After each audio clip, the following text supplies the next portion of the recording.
Once there lived a man named Martin Luther King Jr.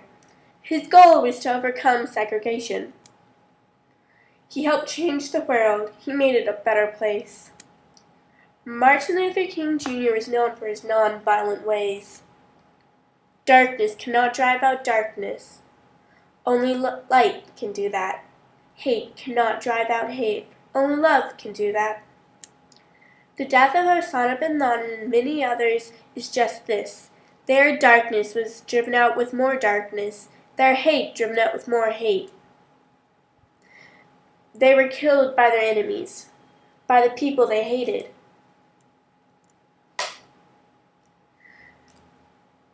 Black Americans were being treated unfairly left and right. There was no place for them in a white-filled community. The Ku Klux Klan would eliminate any black who stepped out of line, and any white who would help. Not everyone agreed with Martin Luther King Jr.'s ways.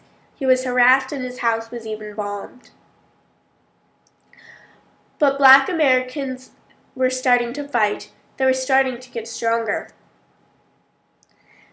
They started to stand up for what they believed in, and on February 1st, 1960, 4 freshmen bought books from a local bookstore.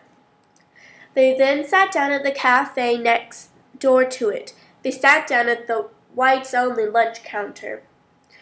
The waitress said she could not serve them, and this was the first sit-in. They stayed there all night until the store closed, not ordering one thing, just sitting there.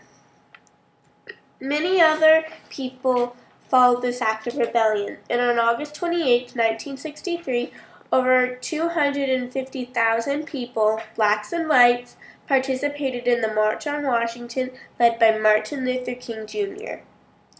They marched from the Washington Monument to the Lincoln Memorial in hopes of getting blacks their civil rights. This march had a great effect on the human race since it brought blacks a step closer to being equal. On the steps of Lincoln Memorial, he gave one of the greatest speeches ever. It would change the world. Years later, the Negro still is not free. 100 years later, the life of the Negro is still sadly crippled by the manacles of segregation and the chains of discrimination. 100 years later, the Negro lives on a lonely island of poverty in the midst of a vast ocean of material prosperity. 100 years later,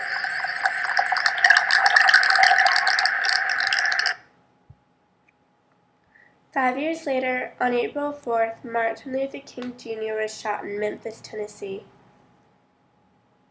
We now celebrate Martin Luther King Jr. every third Monday of January to commemorate all that he has done. No one will ever forget him or the things that he did.